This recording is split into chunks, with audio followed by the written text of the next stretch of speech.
Zombieland, Double Tap. The film starts with Columbus, Jesse Eisenberg, bringing viewers up to speed on what has been going on in Zombieland since he and his friends were last seen.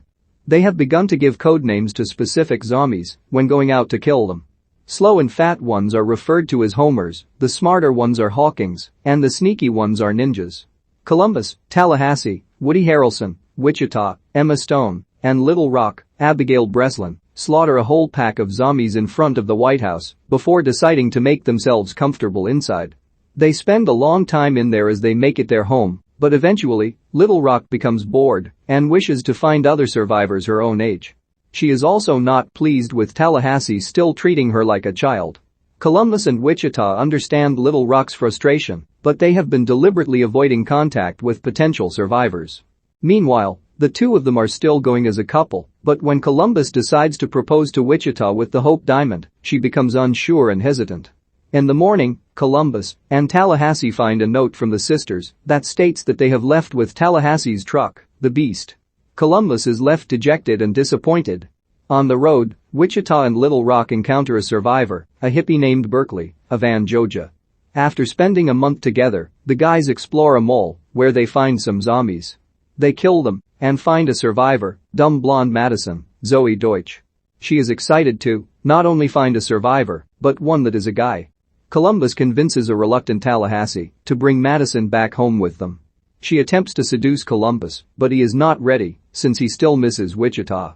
When Madison threatens to sleep with Tallahassee, Columbus seizes the opportunity. Not long after, the guys hear a noise in the place and discover Wichita has returned to get some guns. She informs them that Little Rock has run off with Berkeley to Graceland and the Beast, which already pisses off Tallahassee, but the final straw for him is when Wichita mentions that Berkeley is a pacifist.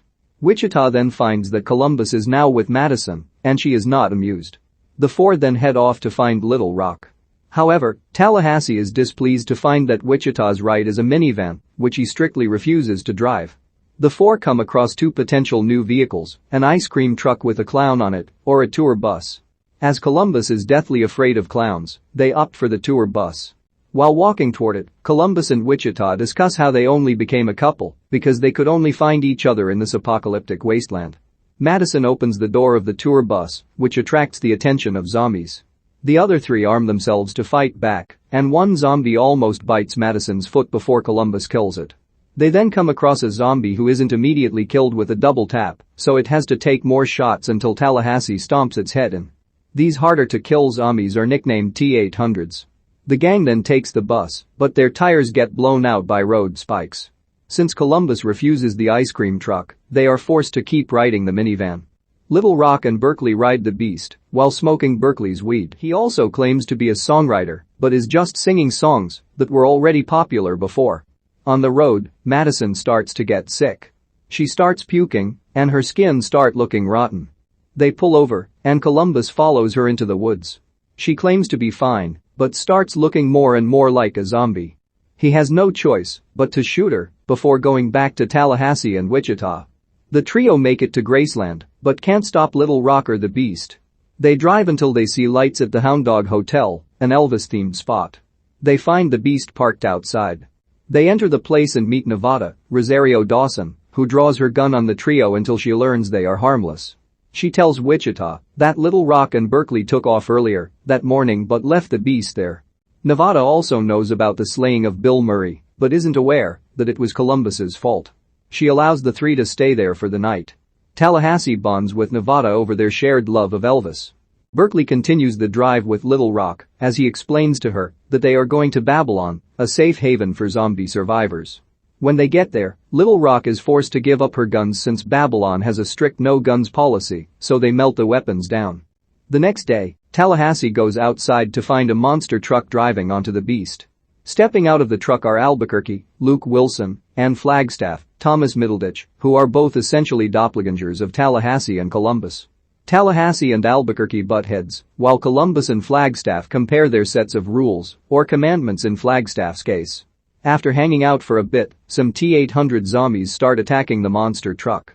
Albuquerque and Flagstaff head out to kill them and seemingly come back victorious until they are shown to have been bitten and quickly morph into the same super zombies. Tallahassee smashes Albuquerque's head with a guitar while Nevada finishes off Flagstaff with a headshot. Tallahassee asks if it was zombie kill of the year, but Columbus says that honor goes to an Italian man who dropped the Leaning Tower of Pisa onto some zombies. The trio prepare to head off to continue their search for Babylon. Tallahassee and Nevada part ways with a kiss. On the way, they find that Madison is still alive and driving the ice cream truck. It turns out she just had an allergic reaction to eating nuts and Columbus shot over her head. The gang arrives at Babylon, where they also have to give up their weapons. They find Little Rock as well. She seems fine staying there and doesn't think her friends would fit there. That night, Tallahassee decides the others should stay in Babylon while he heads off on his own. He bids his friends farewell, but as he drives away, he notices many T-800 zombies heading toward Babylon as they are attracted by the fireworks that are popping off. He runs back to warn everyone, and he tells them they need to fight back. Since there are absolutely no weapons in the place, Tallahassee comes up with a plan to light the zombies up with biodiesel fuel and fireworks. The gang lures the zombies with the lights before getting ready to light up the biofuel tank. It causes a huge explosion, but it's not enough to kill the massive horde of zombies. The main four accept their fate and huddle together right before Nevada shows up in the nick of time and runs over some zombies with the monster truck. The gang hopes in the truck, but the zombies flip it over and they have to keep running. Tallahassee puts a second plan into effect by having himself and the group run up to the top of the highest tower in Babylon. The survivors form a path with shields as the zombies chase Tallahassee. He leaps over the edge and grabs onto a hook, while the super zombies plummet to their deaths. Two stragglers grab onto Tallahassee's leg, making him almost slip until Little Rock pulls out a pistol and kills them. They pull Tallahassee back to safety. In the aftermath, Wichita decides to accept Columbus's proposal. Tallahassee and Nevada get together, while Little Rock breaks up with Berkeley so he can hook up with Madison. The gang, now joined by Nevada, leaves Babylon to continue their journey on the road. Columbus states that he no longer has to keep searching for a home because his home is right there with his friends. They drive off as they are chased by a zombie. A mid-credits scene shows day zero of the zombie apocalypse in 2009, with Bill Murray doing a press junket for a third Garfield movie. Soon, Al Roker and his co-hosts become zombies, and Bill swings into action by knocking all the zombies' heads in. In the years since they became a makeshift family, zombie apocalypse survivors Columbus, Tallahassee, Wichita, and Little Rock continue to travel across Zombieland for any place to call home. However, Little Rock becomes annoyed at Tallahassee still treating her like a child, while Wichita becomes startled when Columbus tries to propose to her. The sisters run away together, leaving Columbus and Tallahassee alone. They find another survivor, Madison, and Columbus hooks up with her. Wichita returns when she tells the guys that Little Rock ran away with a hippie named Berkeley, forcing the guys and Madison to join in getting Little Rock back. On the road, Madison appears to get bitten by a zombie and seemingly morphs into one, which causes Columbus to have to shoot her. The three then go to Graceland where they meet Nevada, who runs an Elvis-themed hotel. They also meet Albuquerque and Flagstaff, who are almost exactly identical to Tallahassee and Columbus.